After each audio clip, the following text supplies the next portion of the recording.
بسم الله الرحمن الرحیم. سلامونه او درنښت هیله ده چې ټول روغ جوړ صحتمند او خوشحال اوسئ.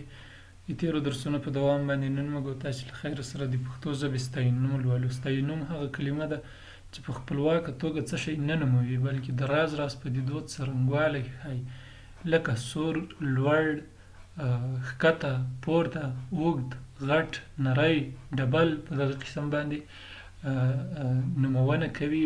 البته دا له نوم سره یو ځای راځي او د نوم ستاینه کوي.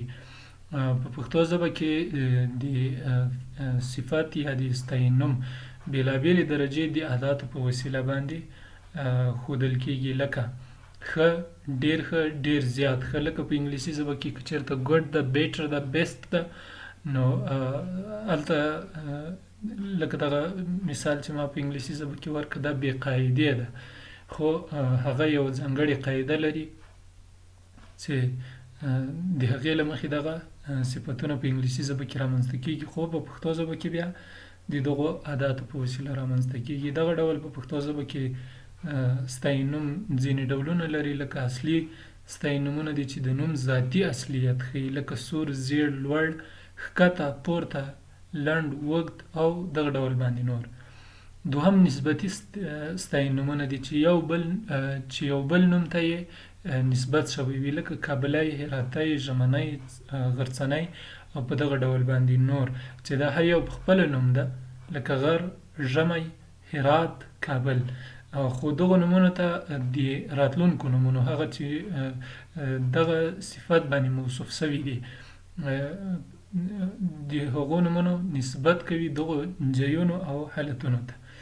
دریم عددي ستاینوم چې پوړ او کچه یا اندازه ښیي، لکه لومړی، څلورم، اتم، نهم، لسم او په دغه ډول باندې نور، چې دې ته موږ شمېر نوم هم ویلی سو یا د شمېر نوم په ډله کې هم راځي. بل استفهامي یا پوښتنیز ضمیرونه دي چې د شخص، شي او یا ښکارندې په اړه پوښتنه کوي، لکه څومره غنم، څو هلکان، څو سړي، کوم سړي او په دغه ډول باندې نور.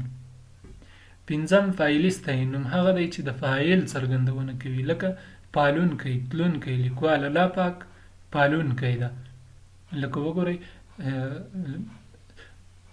د کائناتو پالونکی ډېر لوی ده، نو دلته د الله کلمې په ځای باندې موږ هغه صفت د ده راواخیسته او دلته مو یادونه ترېنه وکړه. کله چې دلته کائنات راځي نو پوهېږو چې پالونکی نه د موږ مطلب څوک ده.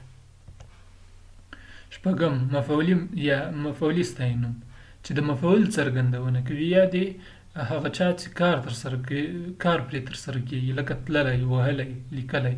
وهلی هلک راغی، لیکلی کتاب چاپ سو.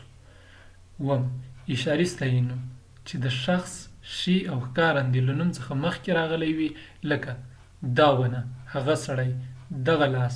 په دې خاطر باندې موږ دې ته ستاینوم یا صفت وایو چې مشخصیت کوي، هغه کومه شي ته چې دغه ضمیرونه اشاره کوي او ورسره نوم راغلی وي، نو هماغه سړی، شخص او یا پدیده چې کوي مشخصه کوي یې، نو په دې خاطر باندې دې ته موږ ستاینوم وایو. بل مجرد ستاینوم ده چې معنوي ځانګړنې بیانوي، لکه لیونتوب، هوښیارتوب، روغتیا، لرغونتیا او په دغه ډول باندې نور.